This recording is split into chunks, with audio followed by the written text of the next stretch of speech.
Vamos a Brasília fazer contato com a Berenice Leite. Ela vai trazer mais informações para a gente sobre as reações de lado a lado entre o governo Lula, a oposição, como é que estão se manifestando, como é que ficaram os ânimos aí, como é que amanheceu o dia em Brasília, hein, Berê? Boa tarde.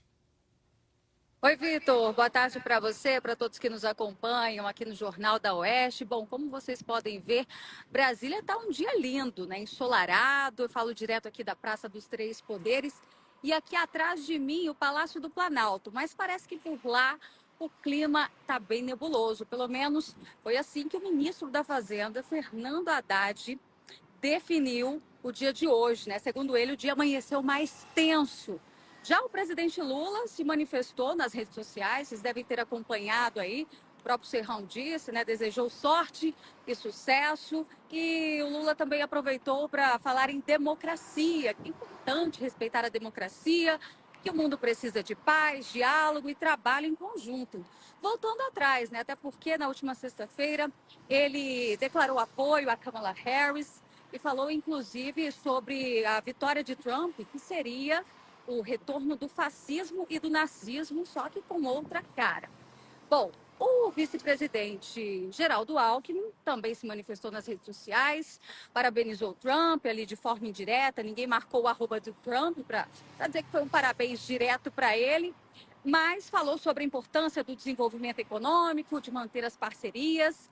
E o líder do governo no Senado Federal, Randolfo Rodrigues, senador, também foi na mesma linha do presidente Lula, né, apaziguando, falando em democracia e na importância de manter a cooperação entre os dois países. O que chama atenção mesmo é a base aliada ao governo, né, os seus ministros.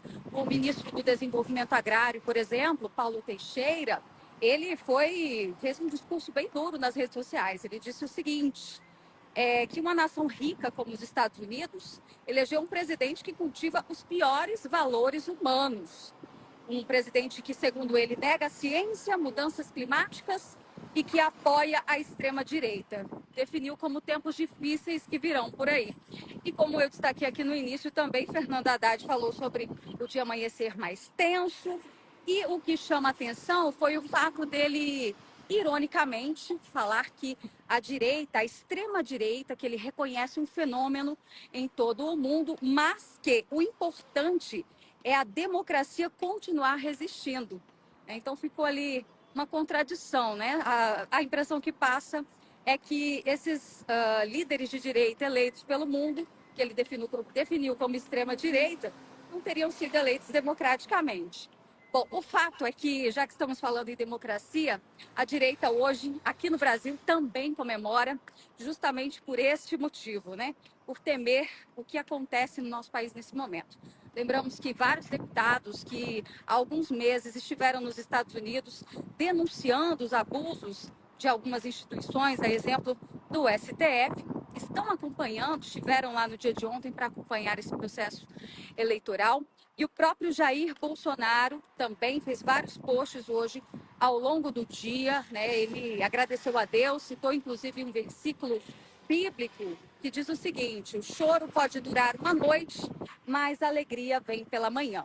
E esses mesmos deputados, alguns que ainda estão lá nos Estados Unidos, agora, né, isso acende uma esperança, afinal eles denunciaram os abusos do Poder Judiciário.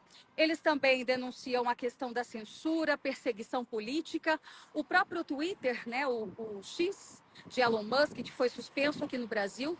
E vale lembrar que existem já 2 projetos de lei que tramitam no Congresso americano, que agora o Senado Federal lá é soberano, republicano, e esses projetos de lei que prevêem sanções aqui para o nosso país, especificamente ministros do STF, que podem até perder os seus passaportes. Agora isso ganha mais força e certamente com o apoio do presidente Donald Trump, acende assim uma esperança aqui no nosso país. Vitor.